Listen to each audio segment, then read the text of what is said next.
Est-ce que ça ne serait pas la fin de la carrière de 6ix9ine?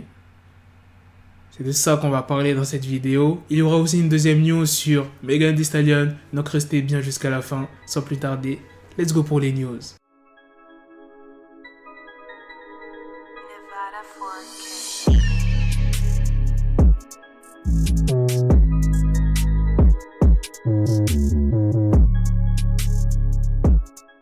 Récemment, 6ix9ine s'est fait clasher par quelqu'un de très connu aux États-Unis. Cette personne annonce que 6ix9ine est fini dans le milieu du hip-hop. Et cette personne-là, c'est l'une des personnes les plus écoutées du journalisme hip-hop aux États-Unis. Ebro Darden, ça fait presque 10 ans qu'il présente son émission Ebro in the Morning sur la radio Hot 97, mais également de Ebro Show sur Apple Music. Et regardez ce qu'il a dit sur Twitter, c'est là où il parle de 6ix9ine. Il dit « Nommer un artiste qui a percé dans les 3 dernières années et qui est déjà complètement fini.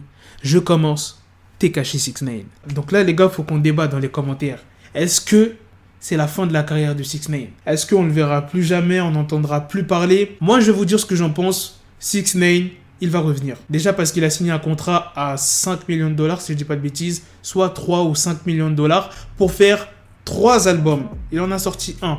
Et les 2 autres, normalement, c'est en espagnol et après l'autre en anglais, si je dis pas de bêtises. Donc 6ix9ine ne va pas disparaître. C'est pas la fin de sa carrière. Mais la question, c'est est-ce que les gens vont écouter ses prochains albums? Et moi, je pense que si 6ix9ine, il se concentre vraiment sur ses projets, sur ses albums et qu'il fait du lourd, mais vraiment du lourd de ouf, il peut revenir en force. Moi, je pense que c'est la seule solution. T'as vu, les gens, ils en ont eu marre de ces trolls. Même si 6ix9ine revient en faisant un truc de ouf, mais que ses prochains morceaux ne sont pas terribles, bah les ventes ne vont pas suivre, tu vois ce que je veux dire? Donc je pense qu'il a compris ça et qu'il va bosser dur ses projets. Enfin, j'espère, hein, s'il veut vraiment revenir dans le game, c'est vraiment ça qu'il doit faire. Moi, je vous ai dit ce que j'en pensais, les gars. Dites-moi dans les commentaires ce que vous en pensez. Maintenant, on va passer à la deuxième news sur Megan Thee Stallion. Le 27 octobre, Megan Thee Stallion a sorti un freestyle qui a vraiment fait parler. Elle dit dans le freestyle « Je suis une fille sexy, je ne fais pas les titres. Si je sors avec quelqu'un, ce sera Michael. » Et à votre avis, qui est ce Michael? Eh bien, c'est Michael B. Jordan. Petit rappel, Megan et Michael B. Jordan ont déjà assisté ensemble à 2 défilés de mode où ils avaient été repérés au premier rang. Ils avaient également été aperçus en train de flirter sur Instagram. À l'ancienne, Megan avait partagé une vidéo d'elle et ses copines dans une piscine et l'acteur Michael B. Jordan avait commenté la publication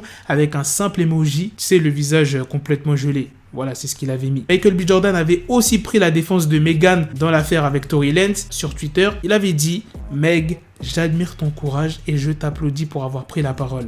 Nous devons soutenir les femmes noires, protéger les femmes noires et croire les femmes noires. » Moi, je pense vraiment qu'elle parlait de l'acteur. C'est pas fini pour les news sur Megan Thee Stallion. Ceux qui sont fans de Megan, vous allez être contents parce que le même jour, le mardi 27 octobre, elle a annoncé qu'elle sortirait un freestyle tous les lundis jusqu'à la sortie de son album. Un challenge qu'elle a appelé Megan Monday sur Instagram. Voilà les gars, c'est la fin de cette news. Dites-moi dans les commentaires si vous êtes content de cette news. C'est vraiment pour les fans de Megan, hein. Vous pourrez écouter des sons tous les lundis en attendant la sortie de son album. Dites-moi aussi ce que vous en pensez de la première news sur 6ix9ine, sur Ebro Darden qui s'est exprimé sur Tekashi. Est-ce que vous êtes d'accord avec lui? Oui ou non? Comment vous voyez 6ix9ine revenir dans le game? Sur ce, on se donne rendez-vous très prochainement pour d'autres vidéos news. Prenez soin de vous la famille. Peace! Got the bezel, had to switch my schedule on my dick, she like a Lego, never Lego. Him, I stuck up on me, so I call her Velcro. Tell her, need my dinero pendejo. Him, my metro, if it's about the peso, like it's Go Diego, make it right on schedule. Got the pistol on me with the dick, extendo bitches in the back, just like a fucking echo. Hey, that bitch told me you got pencil dick. She grip on my dick like a selfie stick. I got a big gun, I need help with it. To wet your babe up, Michael fell with it.